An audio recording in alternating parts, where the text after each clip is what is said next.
Welcome back, viewers. Thank you so much for following my videos. Now, if you have liked the content in it, so as I bring you back today to this video, I'm going to take you guys through the third thing that I promised I'll take you through, which are the sources of information. Basically, we have three sources of information, which are the primary sources, secondary sources, and tertiary sources. So in this video, I'll be taking you through all the three sources of information so that you get to understand them very well, and a place where you can really get a video. So to start with, let's go from here. I'll open my document. It's on the slide 4. As you can see, it's heading, it's indicating information sources, whereby we have three sources of information, which are the primary sources, secondary sources, and tertiary sources. So basically, to start with, I'll start with the primary sources of information. So primary sources of information, these are materials that are an original material, or you can call it a first-hand material, or a first-hand account that is normally created at the time when something is happening, or at the time when an event is happening. Immediately when an event is happening and somebody maybe records what's taking place, so we call that, and the information is stored. That's what we call a primary source of information. To take you through some of the examples of primary source of information, maybe we shall have now let me take you through the definition of secondary source of information. This one elaborates more of the primary sources of information. We call them secondary. When we come to tertiary, it also talks more about the secondary sources of information. So some of the examples of the primary sources of information are like the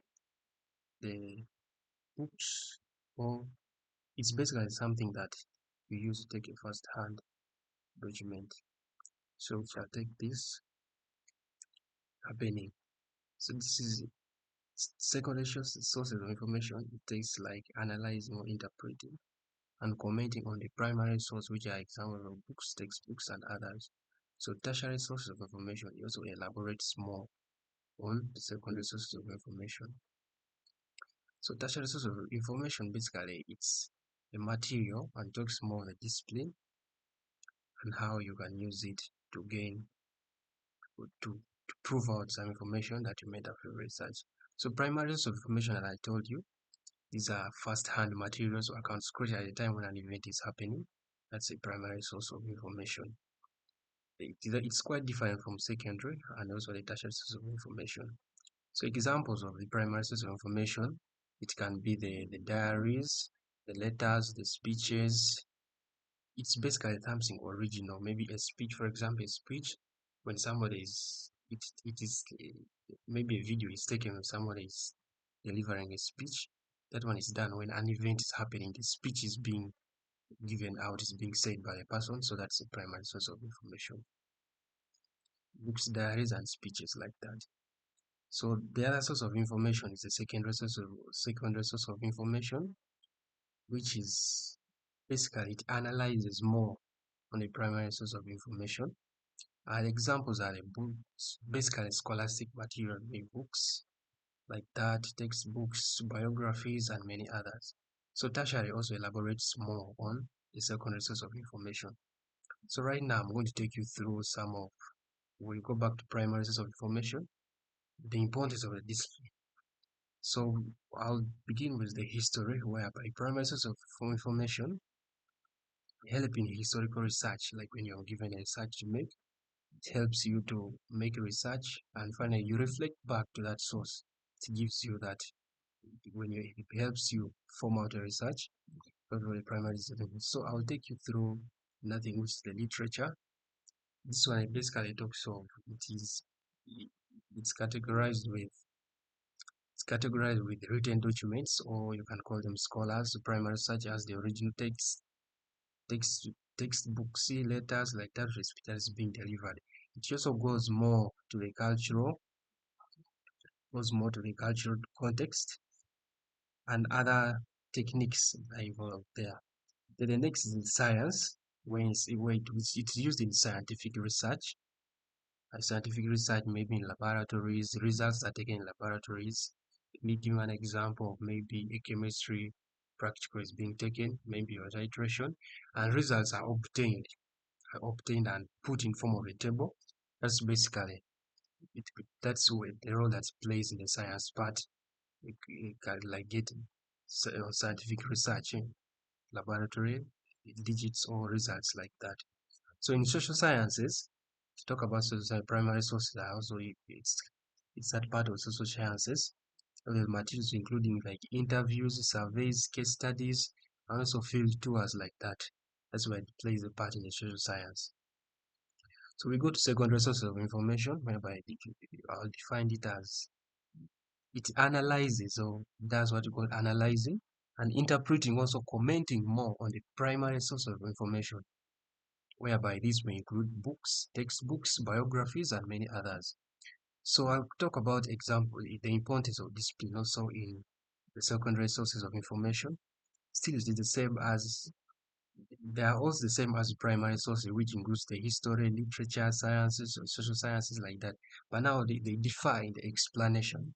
So in history, our secondary sources provide historians with critical analysis, interpreting documents during debates surrounding historical events. Maybe when you move to museums, it's a good example of museums. Museums always have that where people go to tour. They keep things, those ancient things that happened long ago, that are kept there for people to keep knowing and gain information from it. So it becomes part of the literature. Literature, which is it derives secondary sources such as the critical essay. Like when you're writing out an essay, we all know this. We all went through schools. What, like you're writing out an essay, that's where it plays a role. So it analyzes more, maybe on the structure of the movie.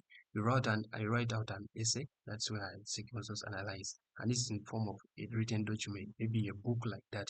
Write out an essay.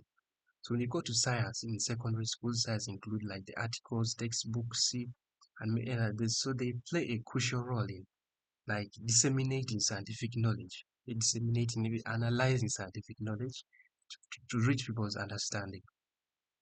So when you go to social sciences, whereby the role that primary sources play in social sciences, this includes that social sciences offer theoretical works or frameworks like that of research methodologies and many others, interpreting of primary data into more in a social way or scientific way. That's what I can talk about. So the tertiary sources, this one mainly talk more on the secondary sources of information.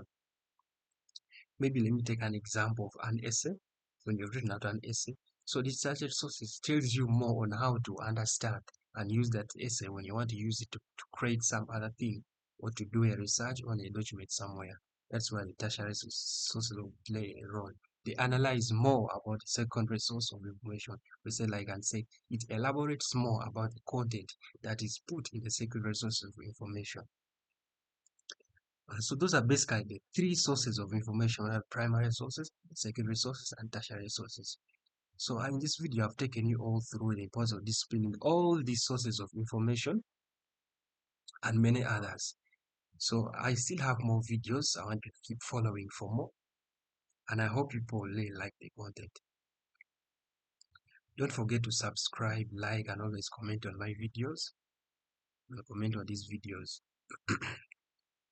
Because with this information that I've given you right now about information literacy, I know by the end of all these videos at how I aligned everything in my introductory video, by the time I finish explaining all the things that I told in my introductory video from the first slide to the 10th slide, I hope all of you will be able to be an information literate, and you'll be able analyze documents, use them in research, do all sorts of things, and you really learn and have that knowledge in doing courseworks or making all the researches like that. So thank you so much for watching, dear viewers, and I hope you keep following. Don't forget to subscribe, like, comment on my videos, and keep following for more videos, because I'm still bringing you more content that will make you understand all about information literacy. Thank you so much for watching. I remain Raymond. Raymond. As said, my name is Raymond. So with all this, I beg to stop here. So let's link up in the next video. I'll still bring you basic information. Thank you so much.